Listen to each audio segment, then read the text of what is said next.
We're downtown taking a look at a walkthrough of our 3 new builds in historic Dignowity Hill in San Antonio. So come check it out.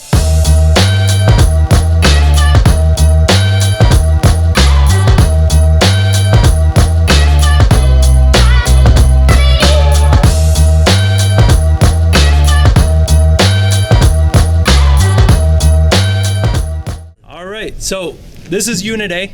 Like I said, there's 3 properties. This is Unit A. This is going to be the bigger one out of the 3. This is the one that's facing the main road of Hackberry. This is the one that, like, as you're driving in, this is the front of the house that you're going to see. It's a little under construction right now, but we'll go take a look at the front. We'll show you all the stuff inside, layout, everything that we are doing, and then we're also going to cover a lot of points, lessons learned of dealing with the historic district. Many lessons learned. Many lessons learned. And maybe a way to help you guys prepare if you are going to be building downtown or any historic districts to have these things in mind. All right, so here we're in the front of the house. This is Hackberry, Armstrong. This used to be an alleyway. It was a road. Yeah, it was an alley. It was designated by the city as a road, which was how we were able to do what we were able to do, but it was the width of an alley. Yeah, very, very narrow, overgrown trees, huge potholes. So what we ended up having to do is actually give up, 8 feet of our property so we can make it into an actual road. Because the reason we had to do that, we didn't want to do it originally, but because we were building so many units back that way, and where the fire hydrants are located at, you had to be so many feet of a fire hydrant to have a certain width of road so they could do lay down a fire, or fire hose. But since the back unit was so far away, they have to be able to drive a fire truck down this road. And at that case, they said that needs to be 20 feet wide. Well, the alleyway was only 12, so we had to donate 8 feet of our land to the city essentially and develop the road for them. So we're going to kind of separate that architecturally, where we're going to have our main asphalt street being 12 feet wide, and then the last 8 feet is going to be like an architectural stone crushed granite or something like that. So you only see the 12-foot road, but it is 20 feet wide if somebody wants to park a truck or needs to move something there. Exactly. And like John said, we are donating this to the city. That's just a part of having to do a project this size. In San Antonio, one of the biggest things they want is density downtown. So that's exactly what we're giving here. We're giving 3 properties. It's bringing density downtown because they want a more vibrant downtown, more 24/7 lifestyle. And in order to have that, you need more people. So by providing these 3 houses and everything, that's why when we did propose this to the city, they were more than happy to approve it. It's just been dealing with all the red tape and everything of the historic district. That's been the holdup for a lot of this project. So here, yeah, nothing fancy so far. We don't have much planned in the terms of landscaping, but it's going to be just basic, clean landscape, nothing too crazy. But like I said, this is the front of the house, and let's go inside and walk through it.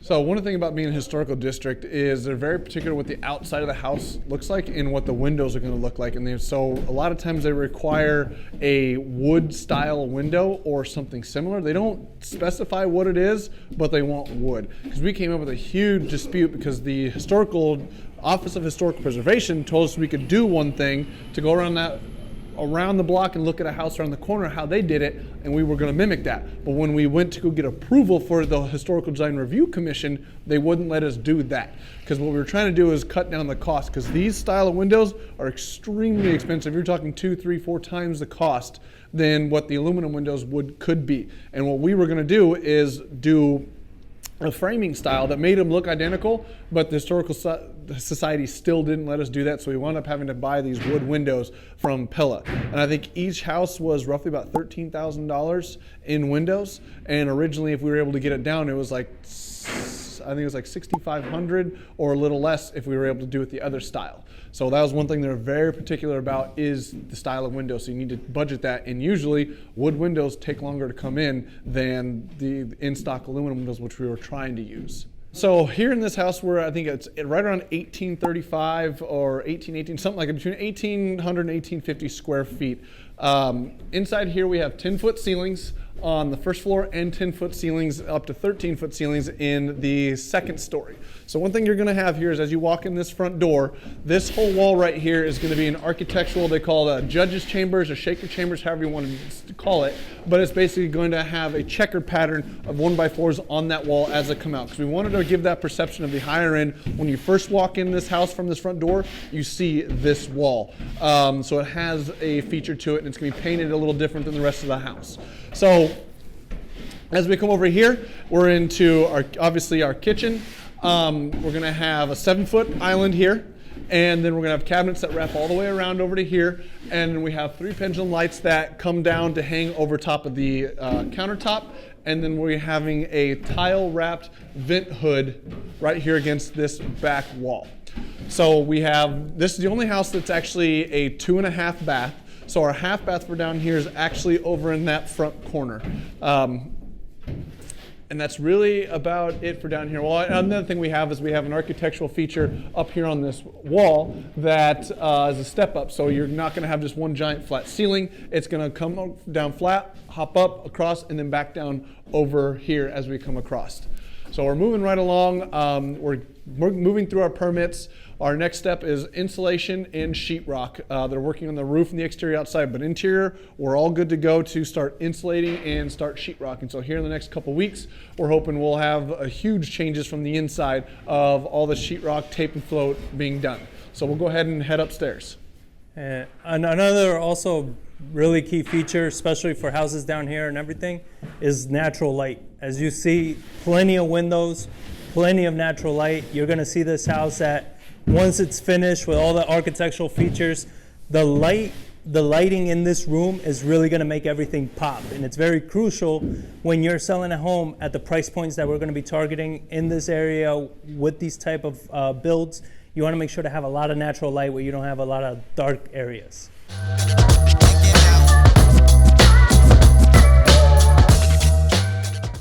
So as you enter upstairs, this is where all the other there's 2 bathrooms up here and 3 bedrooms. We're going to have our stackable washer and dryer here. We would love to have done a side-by-side, but just because we were limited on space and trying to maximize it, we had to do some form of stackable set. So but there is enough room to get a large-scale, modern-day front-load washer and dryer and stack them. What's in there? The water? Yeah, the water heater. We have our 2 guest bedrooms on either side here and our guest bath in the center, and then you can kind of see where the closets are going to be by some of the framing around. This room over here has the highest ceilings in the roof, and I think we're at like 13 feet in this one, and just the way we framed it, we were able to go ahead and raise the ceiling because of the style of the roof structure. The room was already going to be there, so instead of having one even contour all the way across all of the rooms, we went ahead and just pushed the ceiling all the way up and framed it to where we can have that, so it gives it a nice feature to the house. Another thing about this room is that it has 3 very large windows up on the front, so they all open, they're all functional, but they are much higher, so you do have a level of privacy on this front room because you can't see into Hackberry and they can't see in. So as you turn around and head back over this way, we're now heading into the master bedroom of this house. This one, I believe, is sitting at 11-foot high ceilings. The other guest bedroom is at 10 foot over there. So you have 10, 11, and 13 high-foot ceilings in this property. So you can kind of see the way this is set up to where there's no window here. We have a small window up in the front, and it's by design because these houses are kind of back to back to back. We are designing it to where the king-size bed essentially can fit here, window on either side, and the windows up high so nobody can see into your bedroom from the other houses next door. We have our guest bedroom, or master bathroom here. We're going to have a nice big walk-in shower here, as you can see just the size of it. You're probably looking at almost like 5.5, 6 feet. So nice large walk-in shower.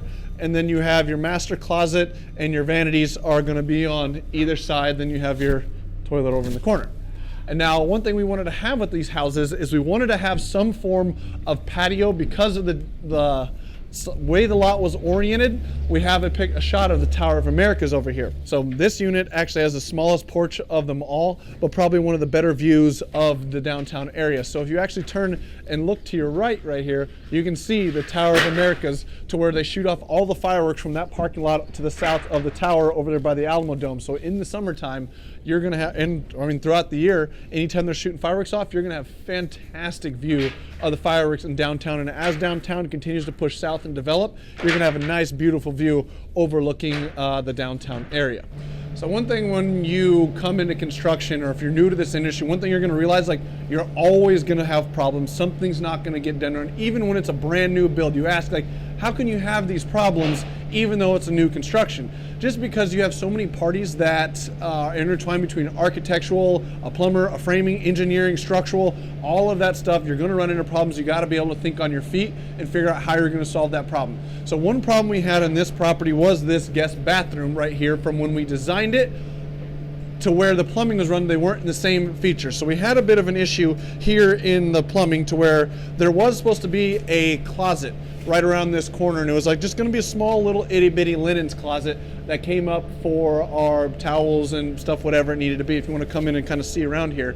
But an issue we were gonna have was, how are we, and this sewer line feeds the master bathroom toilet that's on this side of the house, but our sewer exits the back of the house. So the problem we were gonna run into was, how are we gonna get that sewer line across the house through this jumble? If you can pan up, you can see how busy this area is between the HVAC, the lighting, the electrical, the framing, everything, to get that sewer line you see right there across all the way to the opposite end of the house, and then still have the fall and go through all of our floor trusses that support our house, so, or the second story. So what we ended up doing was eliminating this closet, bringing the sewer line across through the trusses without having to cut anything, and then just dropping it straight down here. So what we're gonna do is just eliminate this closet, frame this in, sheetrock over it, and our toilet's still gonna sit here. So now we actually have fall and drain for our upstairs bathroom, way easier and way cheaper than trying to cut through all that stuff you just saw earlier as we came across. So that's something that we had to kind of come to it, realization that, like, oh, we have a problem. How are we going to fix it? Brainstorm a little bit, have a good contractor, plumber, framer, engineers, and then get it done this way. Because we probably could have got it to the other side of the house, but we would have had a lot of more engineering involved. The plumbing would have been involved, more framing would have involved, because we got to cut through all of those trusses because of the orientation of the truss to get that step up in the ceiling like we really wanted to have. So it's just an issue that we had to come to and figure out on the fly and get it fixed and get it moving forward. All this is done. We have the framing, the ceiling's getting done, the roof is getting done, I mean. We have AC, electrical, plumbing.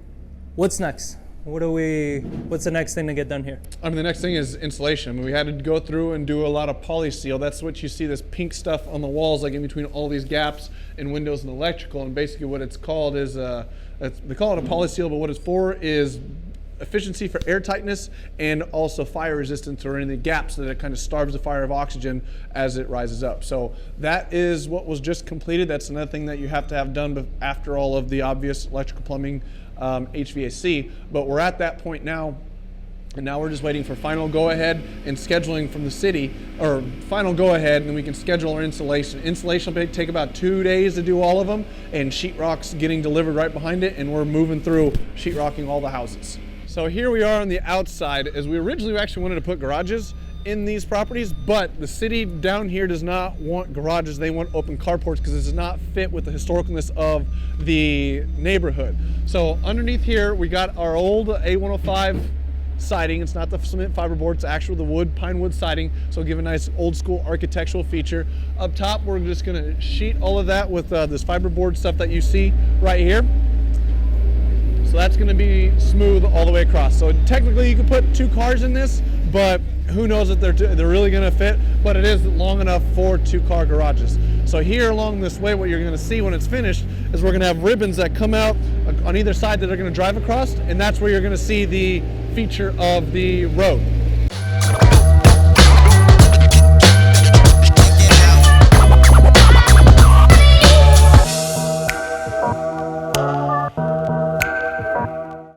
All right, so what you're gonna see from the outside, like the front house is very similar, very different than these last two houses. These last two houses are the same house pretty much, the same layout, same everything. They're smaller, slightly smaller homes, but as you can see, as the design goes and everything, we made this one the more historic, more features, more everything, because it's going to be facing the main street. And now let's get into this one and check them out. So here we are inside what is called Unit B. Unit B and C actually are identical to each other. There's a few nuances and differences between them, but not a whole lot. So here we actually have, there's still 2 stories, 3 bedroom, 2 bath. These ones are right around, I think, low 1,600 square foot homes. The heights are a little different. I think the heights of this one is a 9-foot ceiling and 8 foot on the top. And the reason we had to do that is because the city required us to have a descending order of height structures. We couldn't be any taller than the building next door, but they wanted us to kind of give a descending height elevation as we went down the road over here of Armstrong. So that's why these houses are a little bit smaller, a little bit shorter than our main house up front. This one's are a little more simpler from the outside than all the architectural features of the other one. But you can see in the ceiling here, we still have the same kind of ceiling step up that we have in all 3. The same kind of feature where you walk in and you're gonna have your kitchen over here. You're gonna have your big island, your fancy light up here in the top. And this one, the washer and dryer is downstairs where the other one is upstairs, still stackable. But down here we have the secondary bedrooms on the first floor of these houses because they're kind of stacked on top of like a 1.5 story aspect. So you have your bedrooms 2 and 3, and then your guest bathroom over here in the corner. And these bedrooms are also 9-foot ceilings as well, right? Yeah, they're all 9-foot ceilings down here except for underneath here where it goes up to 10. Now, with this property, one of the things I wanted to bring attention to was we had issues. The architect drew the plans and everything, but from plans to actual execution, there were things missing. So we want to explain what was the issue that we had first with the AC duct. Well, that was just like the other one. We had the issue with the plumbing. Over here, we had an issue with the air conditioning duct, to where the size of this room warranted that we had to have so many air conditioning ducts. Well, our issue came about was in this corner because of where our air flowed. We had no way to get the air conditioning ducts, this air duct over here, from the main unit, which is in the upstairs. So we actually had to build a little false wall secondary room in the master bathroom, or in the master bath, that you'll kind of see. And the purpose of it is because we had to somehow get air over here. And because there was no way to fish it through all of these nets and stuff to get it over here, because we didn't have the chases that we needed to get the air from one side of the house to the other. Those are the silly little things that cause problems. And sometimes you say, but I hired an architect, right? They should know better. You can't assume any of those things. Like, a lot of these things, issues do come about. And yes, you can get mad all day long at the contractors and architects, but you still have the problem. You still got to fix it. And that's what it was. We spent a few hours, John and I, just kind of looking at the plans. We were drawing it out on the whiteboard, figuring it out. How can we restructure? Because we had the layout of the bathroom one way, and we had to change things around to make these ducts work and for them to be able to come down. And you just got to suck it up and you got to do it. But a lot of the times, relying on somebody just because they're the pro could be an issue. You got to double check, and you got to, really inspect everything to make sure, does this make sense? Will this meet all the qualifications? And what happened here with the plumbing?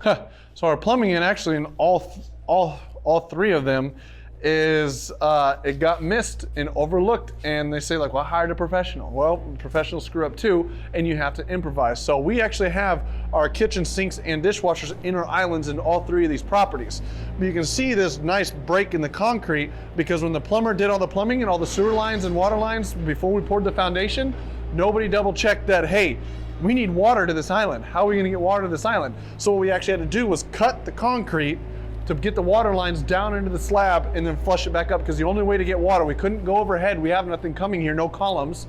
So we decided it's better, instead of putting a column to run water down, to just cut through the concrete and install the water lines for the sink and the dishwasher.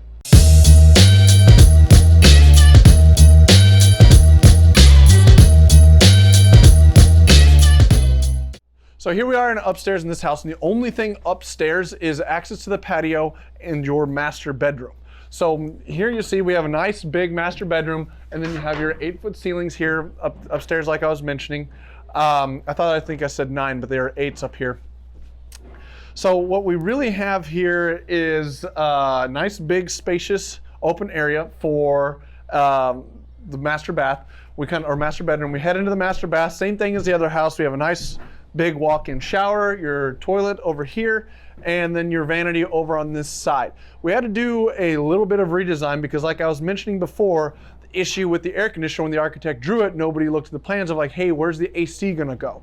Because we had our one chase designed over here in this back corner for air to come from below and up, or to get air down to the first floor. But over here we ran into the issue is our main returns in this front corner. And we realized like, hey, we have nowhere for these chases from our air conditioner to get air up, over, and down to the rest of the house. So what we had ended up doing is completely restructuring this portion of the house between the master bathroom and the hall closet, because originally the closet was going to be a whole lot smaller. But where we had to kind of default to make it the best thing is we had to pretty much abandon this window, because you can see that there's going to be no access to this window once it's all closed in, because it's literally for these lines for the air conditioner. But you ask, why didn't we just eliminate them? Well, since that window's on the exterior of the house, we would have had to go through an HDRC meeting to get approval for that. Now the neighborhood gets to input their opinion, and they've been causing us problems day one every time we go to do something. And then they only meet every 2 weeks, and sometimes they're canceled, sometimes there's not enough people there. So it's just a whole long process to do it, to remove a window on the exterior of the house. So we just said, we're not gonna do that. We're just gonna frame it in and eliminate it, and just we're gonna probably end up putting some black screen or something there that you can't see into to see what it is. You're just gonna see just a black wall, but from the outside, it does have a window. And this was the issue downstairs that I was talking about, like how we got air to that second vent over there. Is originally this was supposed to all go through this chase that you can kind of see in this back room, but there wasn't enough room to put both ducts to get over to here. So we had to essentially frame out a closet and drop an air duct down. So when you look in here, it's kind of like your separation between the actual bathroom, toilets, shower area to where your vanities and everything are behind you. And as you kind of head out here, this door is wide enough. What we're gonna have is a nice big sliding barn door to not eliminate so much space. And you're gonna have your entry door to your closet over here in this corner. So it's pretty much designed for your bed to kind of fit right here or against that wall, however the person wants to orient their bed. And initially, the initial design was the closet for the master bedroom was gonna be over there, and this was gonna be the bathroom. And that's what we spent a lot of time, and this whole thing was going to be the bedroom. And that's where we needed to take some square footage out of the main bedroom, move the bathroom around, extend it, and then bring the closet over here, which ended up making the closet substantially bigger for a master bedroom. That, that always looks good. So The space was here. ended up working out, rather well, except for that window. So here we have a much bigger space as far as the patio goes. Same thing, kind of dual entry, one from the master and one from the hallway, so everyone downstairs can come outside. This one's probably about twice the size as Unit A over there, but you still have that same view of downtown facing the tower, so you'll be able to see the fireworks from this unit. One thing we are doing with this house is that one is more of a historical house. This one's gonna be much more of a modern style house, and that third house is gonna be a townhome or a farmhouse style design. That's one thing we didn't want to make sure all three houses, very common when you get a tract like this, or tract homes we call them, so all three look the same, or very similar styles, just different colors. That's one thing we wanted to make it very different from the outside to the inside. While they may look the same on the outside as far as design, when you come inside, the houses are much different. All the doors are going to be different, all of the cabinets, all the colors, all the style of cabinets, they're going to be much different from each other as far as the design aspects used. So you guys have noticed the difference between A and B and C is it has a much smaller carport because of the way it's designed. The other house, second story, is built on top of the carport. Well, this one is just a carport off to the side, so it's really a one-car carport to be able to drive underneath, but coming out are going to be those same two ribbons, so a second car can park front to back in this parking spot. Just only one's going to be underneath the carport, and you really don't have a whole lot of room to get a full-size long bed truck or anything in there because it is still a shorter space. Here we are standing in Unit C, but there's not going to be a whole lot different between Unit C and B as you see it right now. Once we get to the actual finish outs of colors and cabinets and wall treatments and everything going in here, that's when you'll notice a huge difference between the interior of the homes. Because like I mentioned, that middle unit is going to be more of a modern finish. This unit is going to be more of a farmhouse finish. So they're all going to have some form of treatment along the walls or barn doors or ceilings up here. But right now they all look identical. You know, one of the biggest questions is how do we pick our materials, right? We have, you say like this is going to be a farmhouse, we're doing that one a little more modern. The front one is going to be more historic. What is one of the techniques that we like to use a lot when we are trying to select the material, try to find the best materials for these projects? Hire a designer. Hire a designer. Well, usually we do that stuff ourselves. If we're looking at a certain style of house and we just have one house, we can go and look at all the other comps and kind of see what's going on, what are they doing in other houses, and because I can see what those houses sold for, so I want to do the exact same thing to make it easy for an appraiser to say, this house looks like that house. Since these houses are in historical district, a lot of the houses down here do look different from each other by huge margins. And since we have 3 houses all in a very close proximity, we wanted all 3 houses to look different from each other. Since there was 3 of them, we went ahead and hired a designer to help us out to pick the materials out, to pick the colors, pick the designs, make sure everything flows. Because we can do one house ourselves, but when it comes to 3 houses, it's gonna be very hard to pick all 3 different styles, all 3 different colors, all 3 different schemes and make it all flow together. So we went ahead and hired a designer to help pick out all 3 of those different styles. Well, what was initially, we were like, all right, we'll do this one gray and white, we'll do that one white and gray, and then we'll do the third one white, gray, white. We were very creative. Yeah. But one of the points that he hits on that's very crucial is don't reinvent the wheel. Look at the comps in the area that you're building, you're renovating in.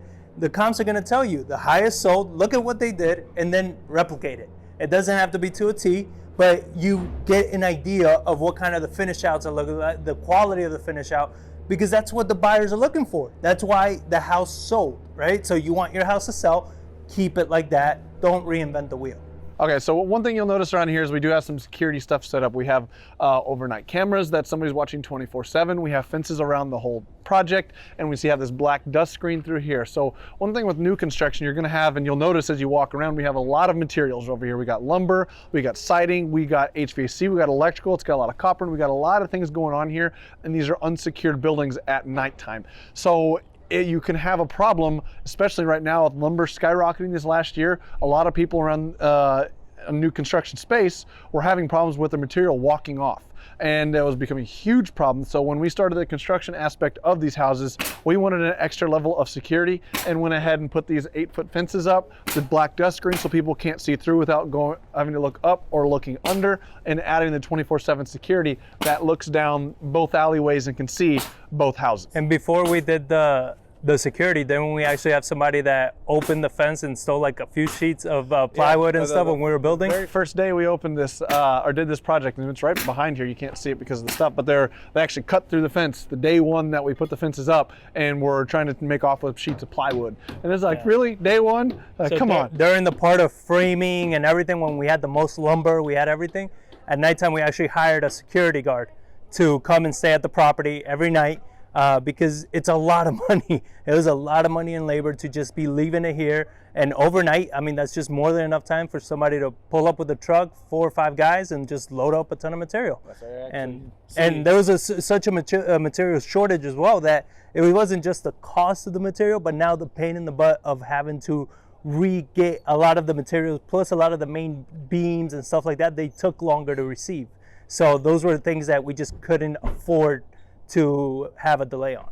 Yeah, and you can actually see right back over here, that's where they cut through the fence, and that's why there's a whole nother fence panel putting on top of it, bolted to the outside, so they covered that hole that was created.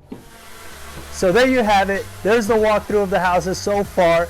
As soon as we finish the insulation and sheetrock and we start with the finish outs, we'll bring you back so you can see how we source our materials, what materials we picked up. So make sure you stay tuned, subscribe, hit that bell, and stay tuned for the next video.